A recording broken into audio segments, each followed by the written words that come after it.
j'ai Oui, l'impression. effectivement. Bon, je tiens d'abord à vous remercier je suis très honoré d'être parmi vous. Le sujet a été très bien réfléchi, a été très bien choisi. Pourquoi? Parce que la fracture du col, elle est incontestablement la lésion la plus fréquente en traumatologie courante. Pas simplement en Algérie, mais dans le monde entier. Oui. Pour vous donner deux chiffres, qu'on a recensé depuis 1993 entre 1,6 à 2 millions de fractures du col du fémur sur la planète. Oui.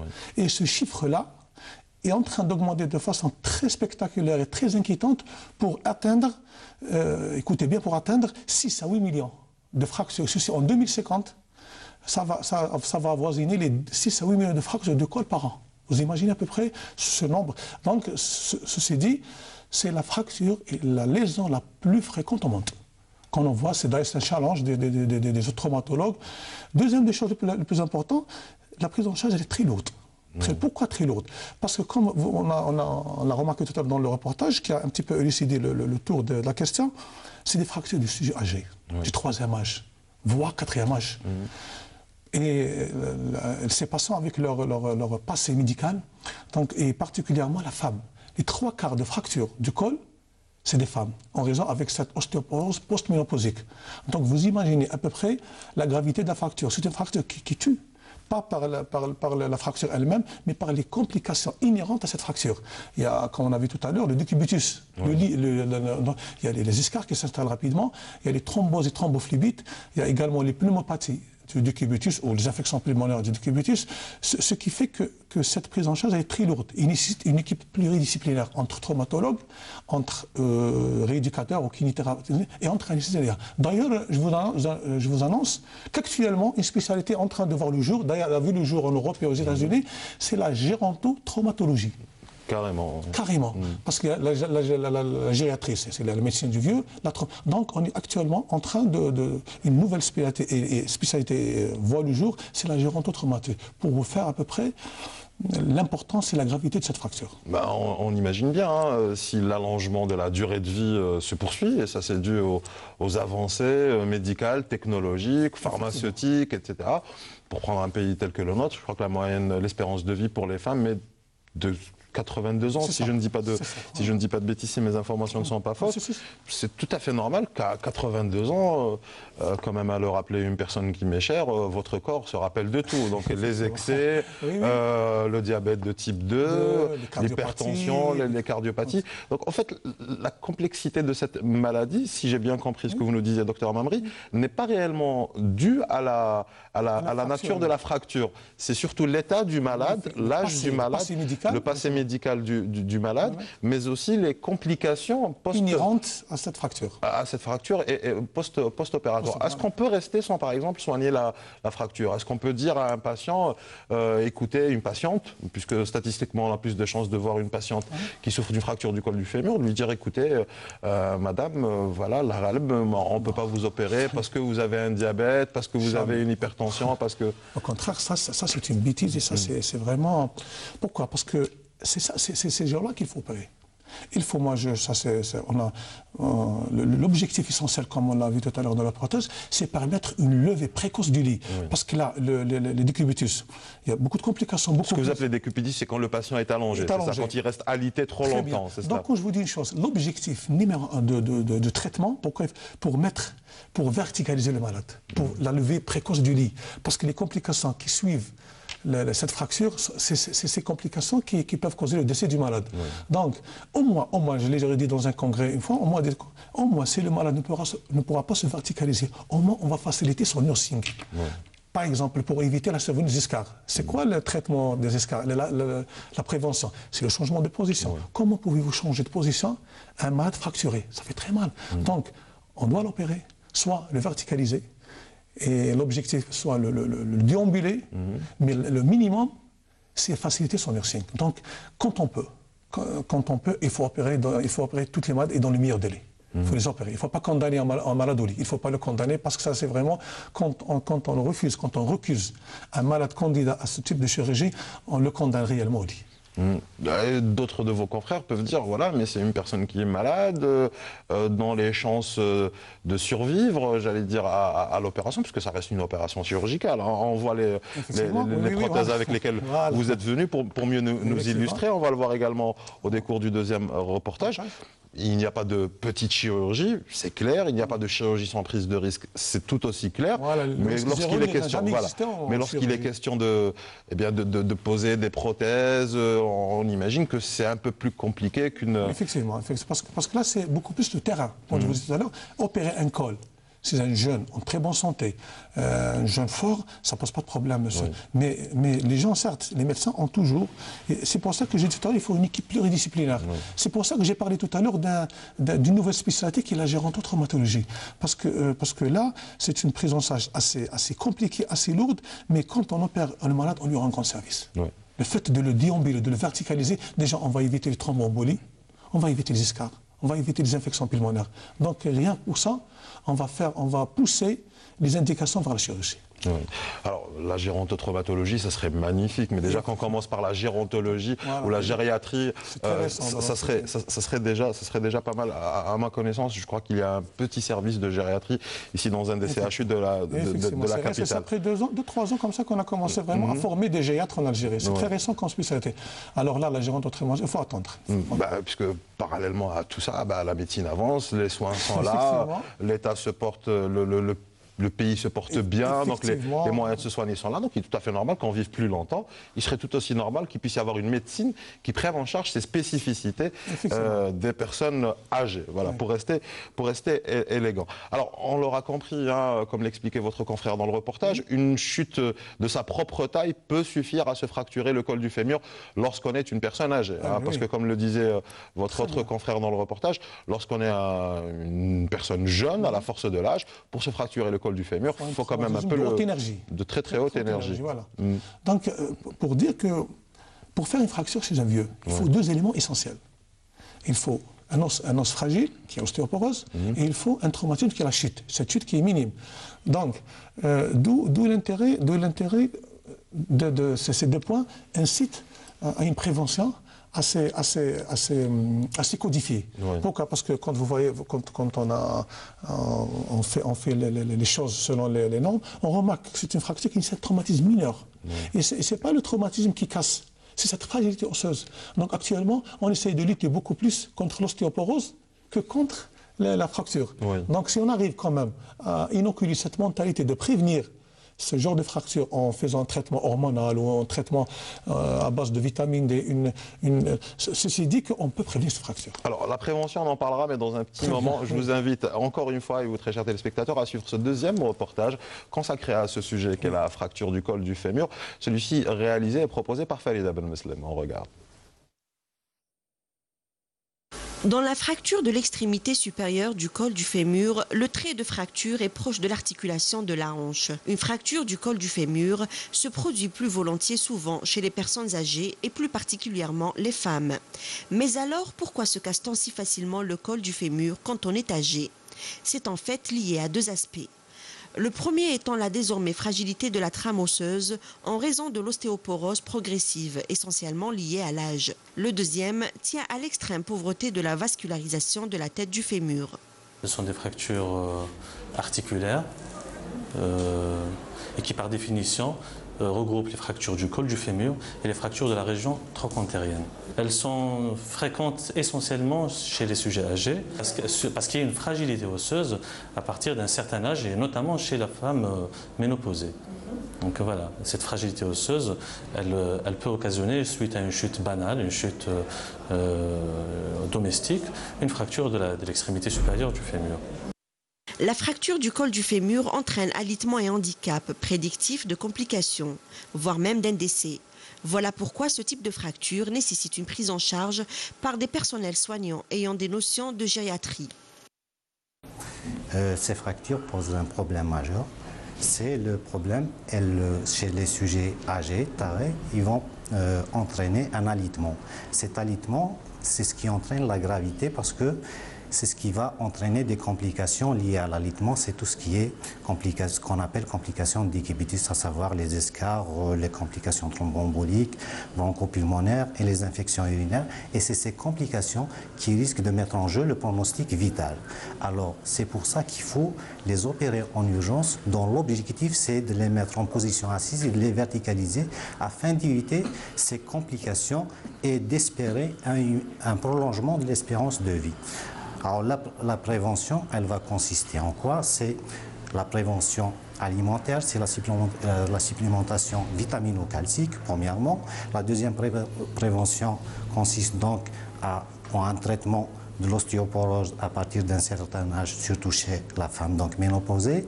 Et puis vous avez tout ce qui est aménagement au niveau de la maison, tout ce qui est aménagement au niveau des salles de bain. عندها 83 سنة. كانت الشتا تطيح الريح والشتا كانت لابسة بليغة هابطة في الدروج زليقات طاحت. Le traitement repose souvent sur un geste chirurgical. Le chirurgien met en place une prothèse partielle ou totale de la hanche. S'ensuit rapidement une reprise de la position debout, tentée dès le lendemain, avec des béquilles bien sûr. La hanche est stabilisée et la personne reçoit le nursing inhérent, avec kiné, massage, prévention de la phlébite, thrombose veineuse. La rééducation progressive et prudente vise à arriver à une augmentation progressive de la charge sur la jambe. Cela prend plusieurs mois. Alors le but du traitement, c'est de redonner à ce patient son autonomie, de lui rendre sa marche, afin de le réintégrer dans sa vie sociale de tous les jours et familiale. C'est pour ça qu'on les traite. Et le traitement, il faut savoir qu'il est exclusivement chirurgical, qu'il est à 100% chirurgical. Alors pourquoi? C'est pour le verticaliser le plus rapidement possible, afin d'éviter toutes les complications dont on a parlé. Le traitement est essentiellement et d'abord chirurgical. Mais le traitement tout seul ne suffit pas, docteur Vamri. Le fait d'avoir subi une opération chirurgicale qui a réussi, de s'être fait poser une des prothèses avec lesquelles vous êtes venu muni plus tôt aujourd'hui, ne suffit pas. Par la suite, il y a tout le suivi en post-opératoire, comme disent les chirurgiens comme vous. Effectivement. Le traitement, pour reprendre ce qu'a dit le confrère tout à l'heure, il est essentiellement chirurgical. Parler de traitement conservateur, parler de traitement de traction au lit, ça n'existe plus. Donc, l'objectif et le but essentiel de ce traitement, c'est la levée précoce. Comme on l'a dit tout à l'heure, c'est la verticaliser le malade. Néanmoins, au minimum, ça sera faciliter son nursing. Donc le traitement, il est de deux volets. Il y a un traitement conservateur et un traitement radical. Le traitement conservateur de son nom, c'est essayer de conserver la tête et le col. Ça veut dire qu'on essaie de synthéser. On synthèse généralement, bon, c'est des indications, bien sûr. On ne fait pas le traitement pour n'importe qui. On synthèse soit par une vis spongieuse, c'est ce genre de vis qui fait spécialement pour synthéser le col. Il y a un traitement plus avancé de synthèse, c'est la DHS, c'est un système américain, c'est la Dynamic Hip Screw. C'est un système qui permet, c'est un monteur dynamique qui permet un appui, une marche rapide. Ça, c'est le traitement conservateur. Ça veut dire qu'on essaie de garder la tête et le col du enfant. On essaie, ça c'est en fonction de la gravité de la fracture. Pour les fractures type 1, type 2, Gardin 1, Gardin 2, Gardin 3. Et en fonction de l'âge également. Si le sujet est jeune, on n'a pas le droit de faire une prothèse. On a le droit de... Par contre, puisque notre volet se concentre sur les sujets âgés, le traitement, il est pratiquement à 90%, il est traitement radical. Ça veut dire que c'est un remplaçant prothétique. C'est-à-dire que ce qu'on fait, on enlève la tête et le col, ça dépend. Des fois, on fait un traitement cervicocéphalique partiel, tel une prothèse cervicocéphalique de Moore. Ça, c'est une prothèse partielle. Ça fait comme ça. Pourquoi la prothèse de Moore? Pourquoi j'ai commencé? On dit que la prothèse de Moore, c'est une chirurgie rapide, facile et très efficace. On peut déambuler le malade dans les heures qui suivent l'intervention, parce qu'on obtient l'indolence totale. Donc, c'est une chirurgie réservée aux sujets multitarés, vieux, très âgés quand même, parce qu'on ne peut pas leur imposer un geste lourd d'une prothèse. Il y a un deuxième volet de prothèse, c'est les prothèses intermédiaires, entre la prothèse totale de hanche, entre la prothèse partielle. Ça, c'est un traitement qui est destiné à une certaine catégorie où l'espérance de vie elle est plus importante. Parce que l'inconvénient de cette prothèse, c'est quoi? C'est qu'il y a le métal en face de l'os. Donc, il y aura une agression du métal. Donc, c'est une prothèse qui peut tenir 4 à 5 ans. On la réserve exclusivement je ne dis pas au cas désespéré, mais là où le pronostic vital est plus ou moins très altéré. L'autre type de prothèse dont on a parlé, c'est le remplacement total. Ça veut dire que c'est une prothèse totale. On remplace et le cotyle. Voilà, ça c'est un cotyle. On le met comme ça. Et ça c'est la prothèse qu'on met au niveau du fémur. Ça c'est la prothèse totale.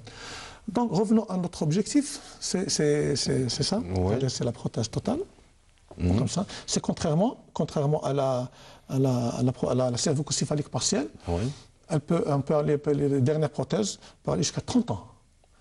Donc vous imaginez à peu près, vous devinez, on fait ça pour une personne qui est capable d'assumer un geste chirurgical lourd. Retournez-le dans l'autre sens, comme ça nos téléspectateurs peuvent voir par la caméra. On va commencer par la prothèse de Moore, là. Oui. Ça, c'est la prothèse de Moore. Celle-là, vous disiez que c'était la plus pratique et celle qui permettait de se lever le plus rapidement. C'est une chirurgie rapide, facile et très efficace. Oui. Donc ça permet une déambulation, ça permet une indolence totale et ça permet de verticaliser et de faire marcher le malade, pas dans les jours, dans les heures qui suivent l'intervention. D'accord. Et ça, c'est la prothèse totale de hanche. Ça, c'est une prothèse. On la réserve exclusivement aux sujets assez moins tarés qui peuvent subir un geste, c'est un geste quand même assez lourd par rapport à la cervicocéphalique, mais dont la longévité est plus importante. D'accord. C'est ça. Donc c'est une prothèse avec laquelle on peut vivre plus longtemps. Plus longtemps, voilà. Par opposition à la prothèse, la première, celle de Moore, c'est cela, qui dure 4 à 5 ans, d'après ce que vous nous disiez. Quand j'explique tout à l'heure, vous remarquez là, ça c'est du métal, donc qui se met en face d'un os. C'est très agressif pour l'os, donc ça va causer des problèmes. Par contre là, la totale, on protège l'os par des côtés généralement en polyéthylène, ou en céramique, en métal. Donc ça c'est toujours du métal, mais qui sera pas en face il sera en face d'un matériel qui s'appelle polyéthylène. On réduit les frottements, donc l'os peut résister plus longtemps. C'est à peu près ça le principe. D'accord. C'est bien déduit. Donc, mais revenons à notre objectif essentiel, quel que soit le traitement, qu'il soit un traitement conservateur par des vis ou par une DHS ou un remplacement, l'objectif, lever le mal du lit. Il faut lever le mal du lit, il faut le verticaliser et pourquoi pas le déambuler et le faire marcher pour atteindre une certaine autonomie dans les gestes usuels de la vie quotidienne. Alors, avoir une autonomie le plus rapidement possible, mais aussi éviter toutes les complications qui ont été citées, qu'on n'arrête pas de citer, le type d'embolie pulmonaire, parce que lorsqu'on reste alité, lorsqu'on reste allongé trop longtemps, on peut développer ça. Vous avez parlé d'une infection pulmonaire, vous avez également parlé des escarres aussi. Des chirurgiens. Quand vous avez signé un point très important tout à l'heure, Reda, c'est le fait que ce n'est pas la fracture qui tue. C'est une fracture. Mais c'est les complications inhérentes à cette fracture qui tue. Le décubitus, ça tue. Il y a les escarres. Ils s'installent de plus en plus rapidement. Dans les camps, tu es à 3 heures, vous avez les escarres qui s'installent. Il y a les pneumopathies du décubitus. Ça veut dire les infections pulmonaires, les infections urinaires. Et la plus redoutable, c'est les thromboembolies. Donc on fait une phlébite, une thrombose et c'est la mort subite. Alors très rapidement, c'est un caillot qui passe d'un vaisseau et qui peut causer un accident cardiaque. Malgré les anticoagulants. Parce que le malade, déjà quand on est assez âgé, quand on est le 3e ou le 4e, comme vous l'avez dit. Bon, on s'en est rendu compte, 82, 83 ans, ne serait-ce que pour les cas que l'on a pu avoir sur les reportages. La mauvaise circulation existe. L'insuffisance veineuse, elle est là, elle existe. L'insuffisance circulatoire d'une manière générale. En plus, l'alitement. Vous imaginez. Donc, malgré qu'on utilise des anticoagulants, on essaie d'anticoaguler pour prévenir, mais quand même, on a beaucoup de décès suite à une thromboembolie. Et on arrive au chapitre le plus intéressant, donc celui qui risque de mettre des chirurgiens comme vous au chômage, mais qui risque de rendre service à bon nombre d'entre nous. Et on va parler de prévention. Alors, il y a... vous avez souligné tout à l'heure, précocement dans l'émission, qu'il y avait 2 éléments auxquels il fallait faire attention. Alors d'abord l'ostéoporose et puis éviter les chutes. Et on imagine que la prévention va porter sur ces 2 éléments-ci. Voilà, très bien. Je vous remercie de faire rappeler ça. Donc pour faire une fracture du col, c'est un sujet âgé de 3e ou de 4e. Il faut 2 éléments essentiels. D'ailleurs, ça sera la base de notre prévention. Il faut un os fragile. Ça souligne l'ostéoporose, surtout chez la femme post-ménopausique, et il faut une chute. Donc, pour éviter une fracture, il faut lutter contre ces deux points. Bon, premièrement, l'ostéoporose. Comment on lutte contre l'ostéoporose? D'ailleurs, cette lutte commence bien avant qu'on soit allé. C'est destiné aussi pour les jeunes, parce que les jeunes d'aujourd'hui, c'est les vieux de demain. Donc, Le premier traitement, c'est le traitement substitutionnel. L'hormonothérapie. L'oestrogène. Au début, l'oestrogénothérapie ou le traitement pour oestrogène, c'était destiné pour soulager les symptômes de la ménopause. Oui. Mais on a remarqué qu'au fur et à mesure, quand le traitement est prolongé, ça permet d'augmenter la densité et la masse osseuse. Donc un os de meilleure qualité. Voilà, très bien. Pour un traitement plus prolongé. Sauf qu'on a remarqué, bon, c'est un traitement destiné exclusivement aux femmes. Oui. Les oestrogènes. Mais on a remarqué qu'il y avait beaucoup de complications. C'est la thromboembolie. C'est pour ça qu'on a limité ce traitement. Oui. Donc, ce traitement sera exclusivement réservé aux personnes qui présentent beaucoup de facteurs de risque, ou qu'on appelle en traumatologie le risque relatif. Oui. Comme ils appellent les Anglais, c'est le endpoint. Oui. Donc, qu'est-ce qu'on va faire? On va classer les gens selon leur risque relatif. Et l'examen essentiel qu'on fait actuellement, il coûte assez cher. C'est la DMO, la mesure de la densitométrie osseuse, qui va nous donner le deuxième type de traitement. Et c'est le plus important, c'est la vitaminothérapie. Et essentiellement, c'est la vitamine D. La vitamine D, c'est le traitement essentiel. D'ailleurs, je vous ai parlé tout à l'heure du congrès qui a eu lieu à Rome, récemment, ça fait même pas une semaine. C'est un congrès européen pour lutter contre l'ostéoporose. D'accord. La vitamine D, c'est la vitamine essentielle pour l'absorption et le cheminement phosphocalcique. Vous voulez dire que ça... Je veux dire, toute proportion gardée, c'est le même principe que pour les tout-petits, finalement. Effectivement. Que pour les enfants, voilà. Oui, justement, nous, parce que tout à l'heure, je vous dis que cette émission est destinée encore aux jeunes. Oui. Préserver son os et essayer d'avoir un os de meilleure qualité, très solide, pour plus tard. Donc, la vitaminothérapie, c'est essentiellement la vitamine D. 3 sources de la vitamine D. Premièrement, une source alimentaire. Oui. Essentiellement, c'est le poisson. Et particulièrement, le poisson le plus riche et le plus concentré en vitamine 3, c'est le saumon. Oui. Que ce soit poché ou frais. Le deuxième, c'est les poissons gras, d'une manière générale, le sardine, la bonite, le thon. Également, la deuxième source de vitaminothérapie, c'est la vitaminothérapie pharmaceutique ou médicamenteuse. Et le troisième et la plus importante, c'est l'exposition au soleil. Celle qu'on fabrique nous-mêmes, quoi. Effectivement. D'ailleurs, tout à l'heure, j'ai oublié de vous signaler une chose. Pourquoi ces fractures? Moi, j'ai parlé d'un chiffre de 6 à 8 millions par an en 2050. 80% de ça, c'est en Europe, particulièrement en Danemark, en Norvège et en Suède. Pourquoi? Parce qu'il n'y a pas assez de soleil. D'accord. Et je vous signale que la meilleure qualité de vitamine D, c'est synthétisée à partir des rayons ultraviolets, combiné à un dérivé du cholestérol, ça fabrique la vitamine D. Oui. Donc c'est l'intérêt d'une exposition solaire impérative. D'ailleurs, on l'appelle la vitamine D soleil. On l'appelle la vitamine au soleil. Oui. Donc c'est impératif de s'exposer au minimum 15 à 20 minutes par jour au soleil pour favoriser cette synthèse de vitamine D. Ça c'est pour la densité de l'os. Je vous presse un peu parce que le temps commence à tirer vers sa fin. Ça c'est pour la densité de l'os. C'est pour avoir un os de bonne qualité. De très bonne qualité. Donc voilà, on lutte contre l'ostéoporose dans le cas des femmes puisque 3/4 des cas sont des femmes âgées. Voilà, avec une supplémentation en vitamine D, qu'elle puisse être synthétique, donc achetée en officine, prescrite par un médecin. Voilà. Ou alors en s'exposant au soleil ou encore en consommant des poissons gras puisque apparemment ils sont très très riches en vitamine D. Et pour ce qui concerne les chutes, parce que vous avez parlé de la conjonction... Avant de parler de chute, il y a un deuxième médicament très important, c'est les biphosphonates. Oui. C'est le traitement révolutionnaire de l'ostéoporose. Certes, ça coûte encore de plus en plus cher. Oui. Chez nous, les biphosphonates, c'est une molécule qui permet de créer un équilibre entre ostéoblaste et ostéoclaste. Donc, elle est nécessaire. Là, on est dans l'intimité de la fabrication de l'os. Hein, effectivement, voilà. Le deuxième volet, on a parlé de la prévention de l'ostéoporose. Deuxièmement, prévention des chutes. On peut éviter, parce que plus on avance de l'âge, plus on perd les capacités. Ouais. Par exemple, corriger l'acuité visuelle d'un vieux, corriger l'acuité auditive, créer un environnement adéquat. Par exemple, au niveau des toilettes, changer les cuves, par exemple, les mains libres. Ouais. Essayer même au niveau du sol, le revêtement du sol antidérapant, anti-glissant. Tout ça entre dans le cadre de créer un environnement. C'est comme un enfant, comme vous protégez un enfant. Un environnement sûr pour éviter ces chutes. essayer d'éviter la moindre cause de chute.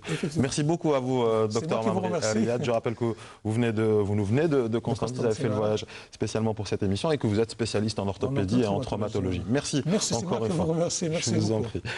À vous également, très chers téléspectateurs, vous restez en notre compagnie puisqu'on va retrouver les docteurs Touati et Hamoudi pour les rubriques de l'émission de la semaine. À tout de suite.